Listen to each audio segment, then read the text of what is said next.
Halo, Assalamualaikum warahmatullahi wabarakatuh. Selamat pagi, salam kenal. Perkenalkan saya Elizer Sinambela. Hari ini akan menyampaikan tentang gambaran umum akuntansi. Penyampaian tentang gambaran umum akuntansi ini merupakan pengenalan awal terhadap mata kuliah atau tentang akuntansi dasar. Nah, bagi kalian yang belum pernah sama sekali mempelajari tentang akuntansi, gak usah khawatir, karena di awal ini kita akan coba memperkenalkan apa itu akuntansi yang merupakan hal penting dalam kehidupan kita. Nah, di sini saya akan coba memberikan atau menyampaikan tentang gambaran umum akuntansi tersebut. Di gambaran umum akuntansi ini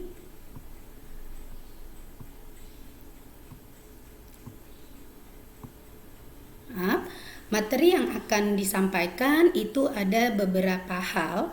Yang pertama, kita akan coba kenal tentang pengertian akuntansi itu sendiri. Kemudian kegunaan informasi akuntansi, sejarah dan perkembangan akuntansi, pentingnya akuntansi menurut Islam. Kemudian yang kelima, pemakai informasi akuntansi. Selanjutnya bidang-bidang akuntansi. Dan yang ketujuh, profesi akuntansi, serta terakhir mengenal tentang penerapan akuntansi pada jenis dan bentuk perusahaan. Kemudian ya, kita lihat yang pertama tadi tentang pengertian akuntansi. Nah, mungkin Anda sudah banyak yang tahu tentang akuntansi. Nah, saat ini saya akan sampaikan bahwa akuntansi itu banyak mengandung pengertian atau banyak orang-orang yang memberikan pengertian atas akuntansi tersebut. Ada kalau di luar negeri sana ada yang namanya American Accounting Association atau yang disingkat dengan AAA, yang mana ini merupakan satu perkumpulan atau satu asosiasi di Amerika yang di sana itu perkumpulan daripada akuntan-akuntan atau orang-orang yang ahli di bidang akuntansi. Selanjutnya ada juga pengertian akuntansi yang diberikan oleh American Institute Certified Public Accountant atau yang disingkat biasanya dengan ACPA. Nah, ini juga memberikan definisi tentang akuntansi. Banyak ya definisi-definisinya. Kemudian ada di Indonesia sendiri itu ada yang namanya Ikatan Akuntansi Indonesia atau disingkat dengan IAI. Nah, para akuntan di Indonesia ini mereka membentuk satu ikatan, satu perkumpulan yang mana ini membahas atau memecahkan permasalahan akuntansi di Indonesia itu sendiri. Kemudian ada lagi pengertian-pengertian akuntansi menurut para ahli. Dari pengertian-pengertian yang diberikan oleh para organisasi-organisasi ini maupun para ahli, maka akuntansi itu sendiri bisa merupakan satu sistem, ada yang menyatakannya satu proses, dan ada juga yang menyatakannya suatu seni. Ya.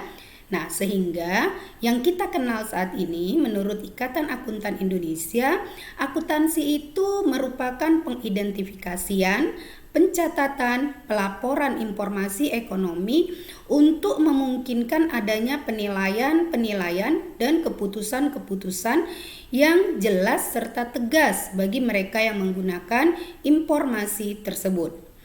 Nah, kalau dari pengertian yang disampaikan oleh IAI ini, maka di sini ada 3 komponen atau 3 unsur akuntansi yang bisa kita lihat. Yang pertama, akuntansi itu adalah suatu proses atau suatu pekerjaan. Apa pekerjaannya? Ada mengidentifikasi, ada mencatat, ada melaporkan, ya. Ini adalah pekerjaan atau ini adalah proses kerja. Selanjutnya, di definisi ini juga mengandung Unsur yang kedua yaitu adanya tujuan. Jadi adanya pekerjaan mengidentifikasi, pencatatan, pelaporan itu tujuannya adalah untuk menghasilkan suatu informasi. Ya, suatu informasi. Nah, yang ketiga, kegunaannya. Jadi pekerjaan tadi mulai dari mengidentifikasi, mencatat, membuat pelaporan itu tujuannya adalah memberikan informasi. Kepada siapa? Kepada pihak-pihak yang berkepentingan untuk melakukan penilaian dan pembuatan keputusan. Nah, sekali lagi saya tekankan, di pengertian akuntansi ada 3 unsur. Yang pertama ada pekerjaan atau ada proses di sana, yang kedua ada tujuan, dan yang ketiga di sana ada manfaat atau kepentingannya, ya. Nah, itu untuk pengertian akuntansi. Berikutnya kita lihat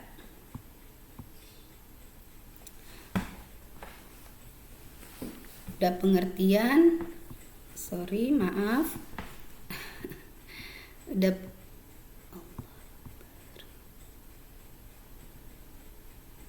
Nah, sekarang kita lihat kegunaan. Kegunaan dari informasi akuntansi itu ada dua pihak yang bisa menggunakan, yang berkepentingan dalam hal ini, yaitu ada pihak internal dan ada pihak eksternal. Pihak internal itu pihak dalamnya perusahaan, pihak eksternal itu pihak luarnya perusahaan.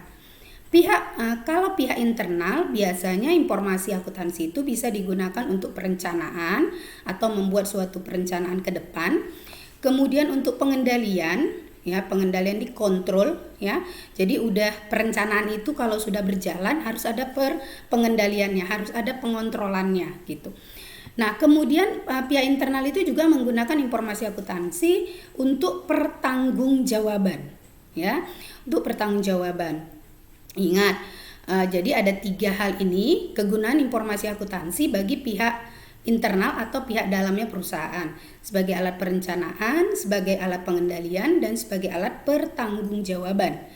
Kemudian bagi pihak eksternal, kegunaan informasi akuntansi ini bisa digunakan sebagai suatu alat bantu untuk mengambil sebuah keputusan ekonomi. Ini biasanya pihak-pihak eksternal di luar perusahaan, mereka menggunakan informasi akuntansi itu sebagai alat untuk mengambil sebuah keputusan, terutama yang berhubungan dengan masalah ekonomi. Nah, berikutnya tadi kita udah lihat kegunaan informasi akuntansi. Sekarang kita lihat sejarahnya. Kapan sih akuntansi itu mulai dikenal atau mulai ada gitu ya?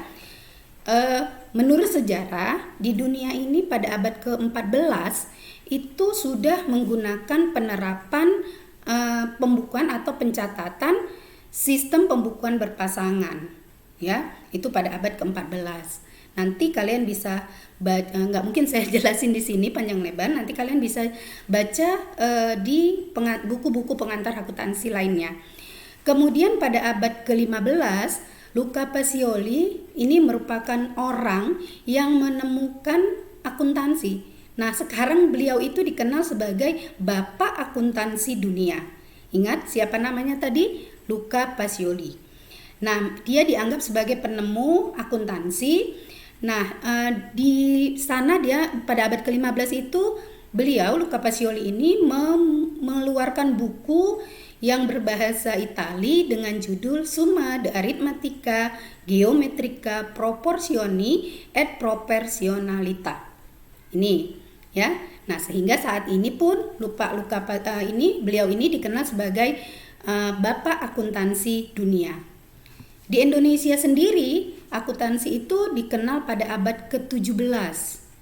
Ini belum akuntansi sih, masih pembukuan.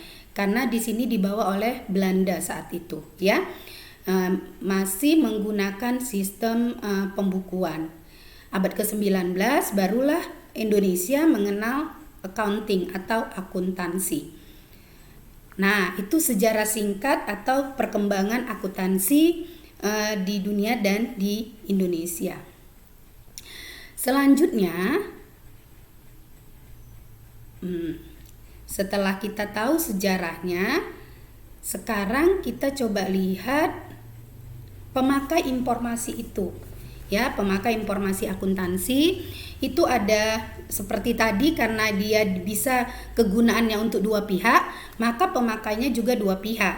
Yang pertama pihak internal perusahaan, yaitu manajer atau pimpinan perusahaan, karyawan itu ya pihak internalnya, tadi saya sudah jelaskan di awal. Kemudian ada pihak eksternal perusahaan, ada investor, calon investor, kreditor atau calon kreditor, dan pemerintah.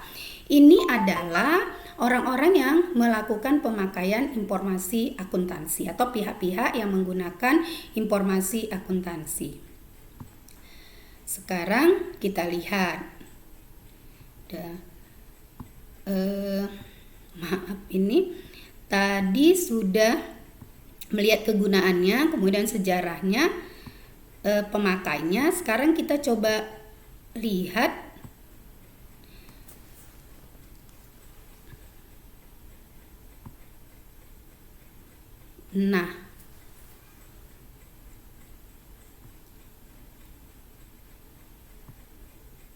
sejarah ya. Kemudian saya lihat nih pentingnya akuntansi menurut Islam.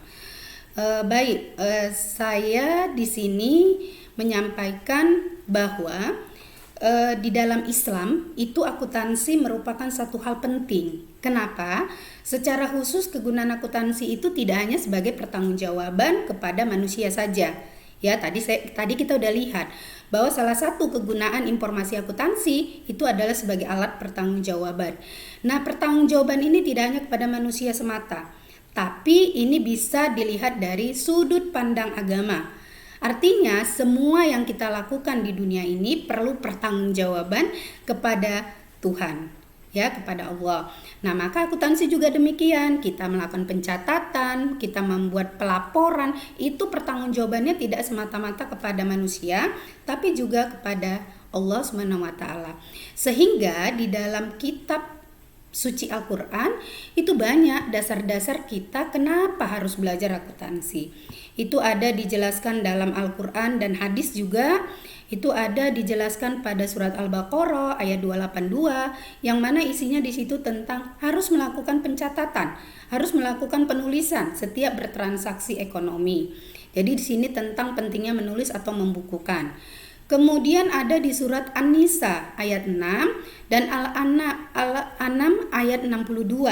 Ini tentang kesaksian, bahwa setiap yang kita lakukan, setiap bertransaksi, kita harus memiliki kesaksian. Ada orang-orang yang ikut menyaksikan itu. Berikutnya ada An-Nisa ayat 135. Di sini adalah perlunya berkarakter yang baik dalam berperilaku ekonomi, terutama dalam pembukuan atau dalam pencatatan dan pelaporan. Kemudian Al-Isra ayat 35, ini tentang pengukuran dan pelaporan yang benar. Nah, jadi di dalam laporan keuangan itu harus benar loh. Kenapa? Karena di dalam Al-Quran itu sudah disampaikan bahwa perlu ada pengukuran dan pelaporan yang benar. Di akuntansi ini sudah diatur ini, namanya standar akuntansi keuangan, ya, SAK. Nah, kemudian ada lagi Al-Hujarat ayat 6, ini tentang pentingnya pemeriksaan atau yang biasa kita kenal di akuntansi namanya audit. Ya, ini tentang pemeriksaan. Kemudian ada An-Nisa ayat 29, itu tentang perlunya independensi. Jadi kita perlu independen dalam melakukan pembukuan tersebut. Nanti banyak lagi ayat-ayat Al-Quran ataupun hadis yang mendasari pentingnya mempelajari akuntansi tersebut. Nah, selanjutnya kita lihat bidang-bidang akuntansi, ya. Nah, akuntansi itu sebenarnya berkembang mengikuti zaman. Jadi kalau zaman di dunia ini berkembang, maka akuntansi itu juga berkembang. Nah, dari perkembangannya, akuntansi itu banyak mempunyai bidang-bidang. Yang pertama itu ada akuntansi keuangan, yang paling tua ini. Kemudian muncul akuntansi biaya, yang mana ini muncul ketika terjadi revolusi industri di Inggris. Selanjutnya ada akuntansi pemeriksaan, karena ini pihak pihak eksternal perusahaan yang memberikan pendanaan kepada perusahaan ini perlu mengetahui seperti apa prospek atau kemajuan dari perusahaan itu. Maka perlu dilakukan pemeriksaan atas laporan keuangan. Kemudian ada lagi akuntansi manajemen, ada lagi akuntansi pajak, dan ada lagi akuntansi sektor publik. Semua ini akan kalian pelajari, akan kalian bahas satu persatu di dalam materi-materi akuntansi selanjutnya. Nah, berikutnya setelah ada bidang-bidangnya, maka di sini ada pendidikan dan profesi akuntansi. Ya, akuntansi ini adalah suatu bidang ilmu. Jadi, keilmuan akuntansi itu dia itu melahirkan sebuah profesi. Sama seperti ilmu hukum, ilmu kedokteran itu melahirkan sebuah profesi. Kalau ilmu hukum dia melahirkan adanya pengacara, adanya hakim dan sebagainya. Nah, kalau dia ilmu kedokteran itu menghasilkan dokter, suster dan sebagainya. Akuntansi itu menghasilkan atau memberikan profesi di bidang akuntansi. Jadi kalau misalnya Anda nanti yang berminat memahami atau mendalami ilmu akuntansi, maka Anda kelak bisa berprofesi sebagai akuntan. Ingat, akuntan ya, bukan angkutan. Nah, akuntan ini terdiri dari 4 akuntan, yaitu ada akuntan publik, ada akuntan perusahaan, ada akuntan pemerintah, dan ada akuntan pendidik. Saya jelaskan yang singkat aja. Akuntan publik itu adalah orang yang melakukan pemeriksaan atas laporan keuangan tapi bergeraknya independen. Ya. Kemudian ini akuntan perusahaan ini biasalah para akuntan-akuntan atau ahli-ahli akuntansi yang bekerja di perusahaan untuk melakukan pengaturan keuangan perusahaan. Kemudian ada akuntan pemerintah. Ini biasanya akuntan-akuntan yang bekerja di pemerintahan, di kantor pajak, di kantor pemerintahan keuangan lainnya, BPKD dan sebagainya. Kemudian ada akuntan pendidik, yaitu akuntan-akuntan yang bergerak di bidang pendidikan. Ya, ada guru akuntansi, dosen akuntansi dan sebagainya. Artinya orang-orang yang memberikan pendidikan akuntansi itu disebut profesinya sebagai akuntansi pendidik. Sudah, saya harap paham ya. Nah, berikut ada yang menerapkan tentang akuntansi ini. Pastinya itu adalah perusahaan-perusahaan. Nah, perusahaan di dunia ini ada 3 jenis. Ada itu perusahaan jasa, yaitu perusahaan-perusahaan yang bergerak di bidang jasa. Ada perusahaan dagang, yaitu perusahaan-perusahaan yang bergerak di bidang perdagangan. Dan yang terakhir ada perusahaan manufaktur, yaitu perusahaan yang bergerak di bidang industri. Selanjutnya bentuk-bentuk perusahaan itu ada perusahaan perseorangan, ada perusahaan persekutuan, ada perusahaan perseroan, dan ada perusahaan koperasi. Nah, untuk perusahaan jasa, dagang, dan manufaktur ini biasanya jenis perusahaan ini sesuai dengan bentuk usaha yang dia jalankan. Jenis perusahaan ini biasanya sesuai dengan jenis usaha yang dia jalankan. Nah, sedangkan bentuk perusahaan ini kalau yang perorangan biasanya dimiliki 1 orang. Ya, kalau yang persekutuan biasanya dimiliki oleh 2 orang atau lebih gitu ya. Tapi dia biasanya bentuknya masih belum saham atau modalnya itu belum saham.